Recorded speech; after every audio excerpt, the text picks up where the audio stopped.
وسهلا بكم مشاهدينا الكرام، ورجعنا لكم من مطبخكم مطبخ الزير.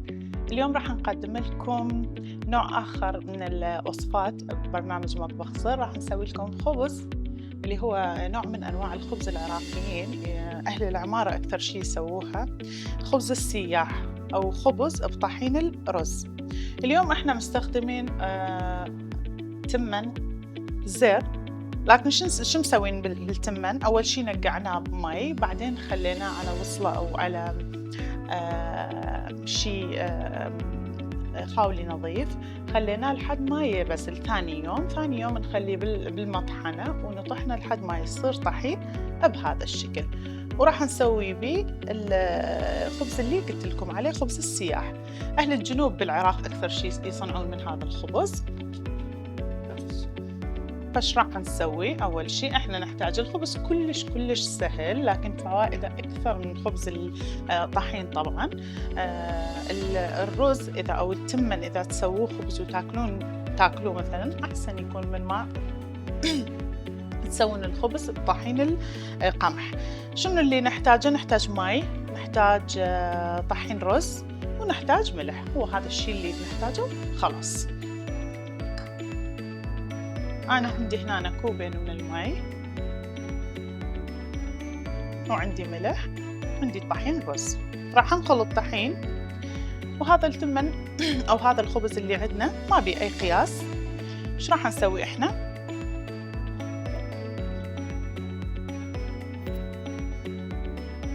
حسب الكمية اللي أنتوا تحبوها أو تحتاجوها.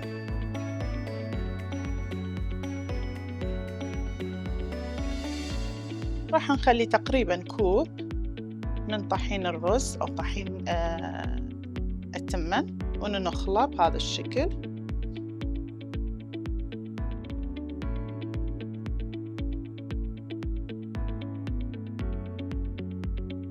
مثل ما تشوفون بقى بالأخير هاي الخشونة احنا ما نريد يبقى بيها هذا التمن الخشن، راح نرجعه.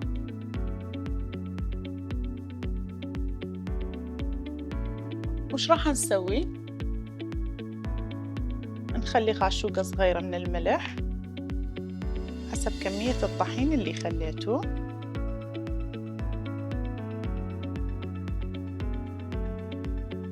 وبعدين نخلي مي شوية ونخلطه لحد ما نحصل على عجينة سائلة.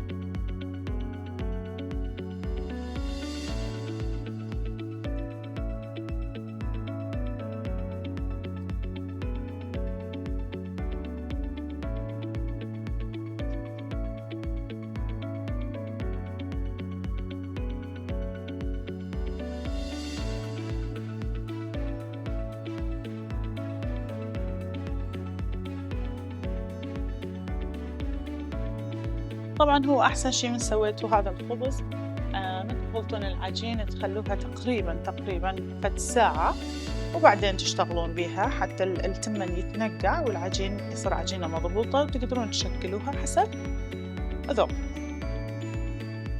احنا راح نخلطه ونشوفه لحد ما نحصل على عجينة مثل عجينة الكريب تقريباً، يعني ما تكون ثخينة ولا تكون كلش خفيفة. نرجع نخلي لها شوية مي بعد.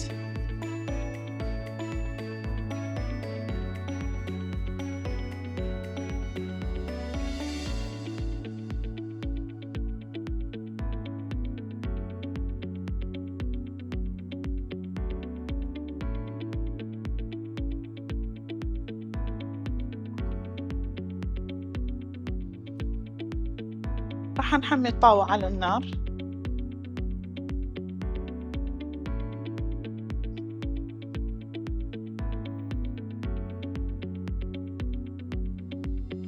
طبعاً أول شي نخليها على نار هادية لحد ما يحمى الطاوة. مثل ردت أشوفكم الملمس مال الطحين، العجين العفو شلون يصير. لازم يكون العجين بهذا الشكل مثل ما تشوفون، هيك يكون سائل.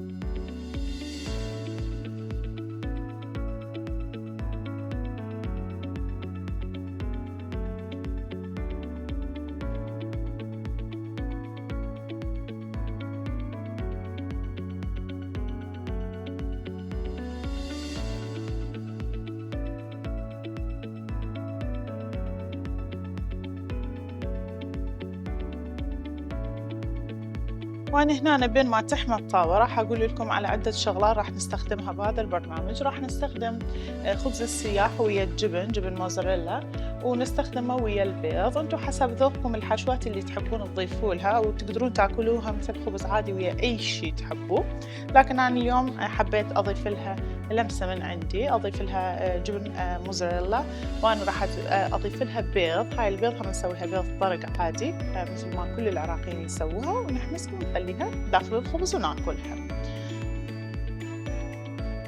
هسه ايش راح نسوي؟ من حمد الطاوة شفناها حمد، راح نجيب كلينس وقطعة زبدة وشوية ندهن.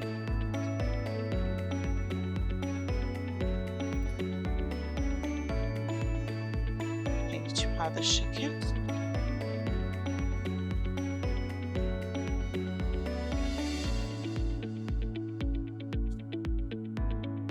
إذا كانت انتو عندكم الطاوة مالتكم مثلا ما تخافون انه هي تلزق، او عندكم صاج هي خاصة بخبز السياح، عادي تقدرون يعني ما تدهنوها.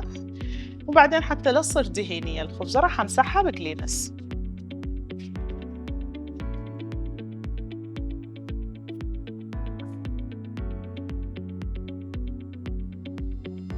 وهنا ايش راح اسوي؟ راح أجيب شوية من العجينة اللي سويتها، راح أخليها بالطاوة بهذا الشكل، وأفرشها عادي مثل الكريب. أول ما تشوف الأطراف مال الخبز يعني قشرت، تقدرون تقشروها بسهولة، خلاص يعني استوت من الصفحة، نديرها على الصفحة الثانية تستوي، خلاص تكون حاضرة وتقدرون تاكلوها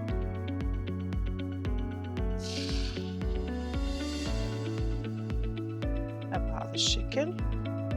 مثل ما قلت لكم أنا طبعا رأسا سويت العجينة ورأسا فرشتها بالطاوة، بس انتم من سويتوها خليها على الأقل خلوها ساعة بالثلاجة لحد ما شوية تلزم روحها، بعدين خلوها بالطاوة.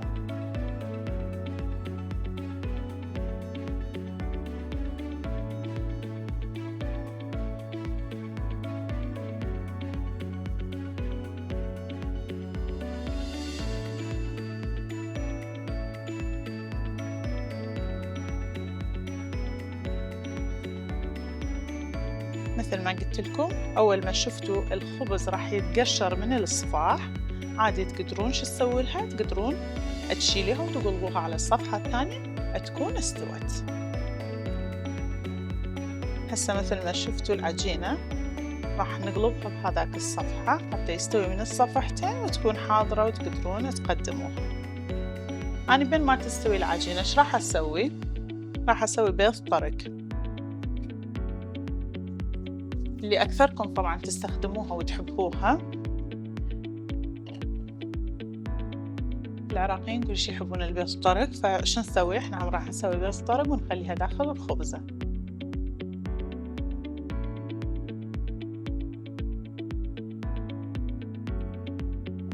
ونخلي لها شوية ملح،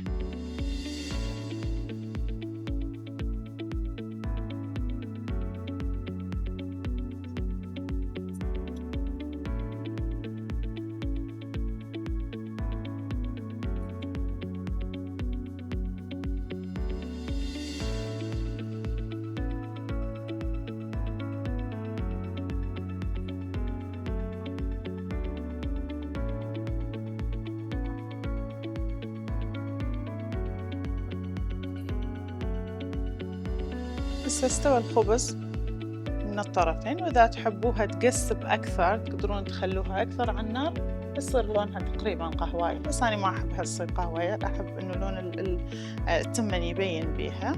إيش راح نسوي؟ راح أخلي وحدة لوخ نفس الشي، هم أدير العجينة بالطاوة وأفرشها مثل ما قلت لكم مثل الكريب،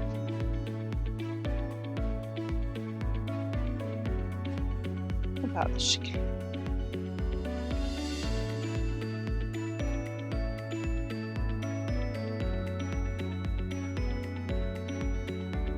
أول ما شفنا الطاوة حمت إيش راح نسوي؟ راح نجيب شوية زيت نخليها بالطاوة أو الزبدة حسب ذوقكم انتو. أنا راح أستخدم زيت زر،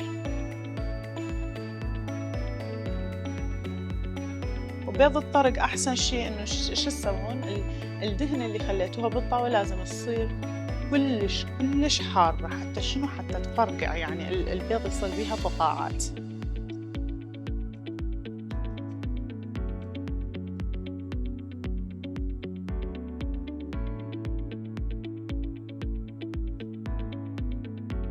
أول ما شفتوا الخبز تنشلع من الصفاحة بهذا الشكل، يعني إنه استوت من ذاك الصوب، وتقدرون تقلبوها على الصفحة الثانية. هسه مثل ما شفتوا الدهن هم حمت، راح نفرقع بيها البيض.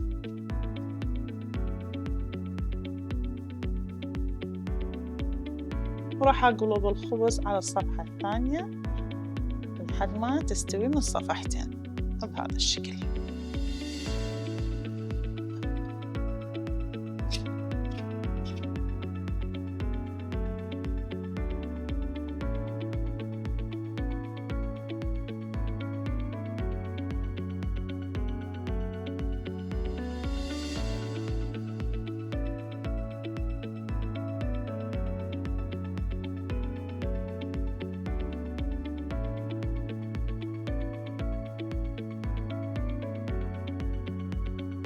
هسه البيض استوى عندي خلاص حضر، راح أطفي النار وأخليها على صفحة لحد ما بعدين أخليها بالخبز. إيش راح أسوي بهذا الأثناء بين ما البيض يتحضر؟ راح أقلب الخبز على الصفحة الثانية، وراح أخلي لها جبن موزاريلا مثل ما قلت لكم. هذا الشيء اختياري، أنا أحب أسويه، وأريد الجبن شوي يسيح.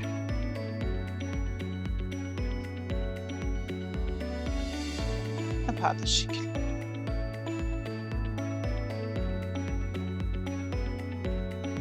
ونجيب القطعة الثانية نخلي بيها البيض،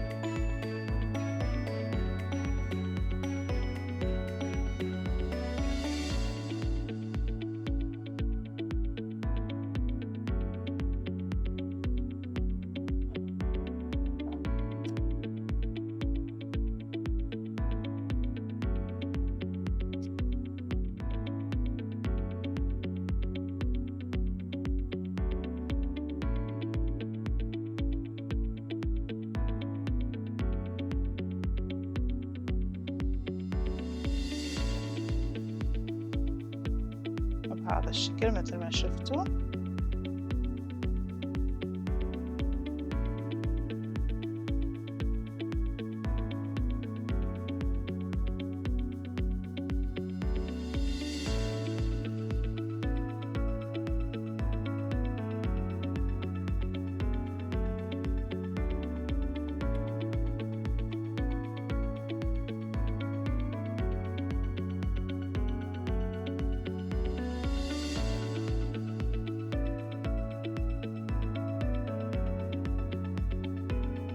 أكمل الخبز اللي عندي، راح أزينها بشوية كرافس.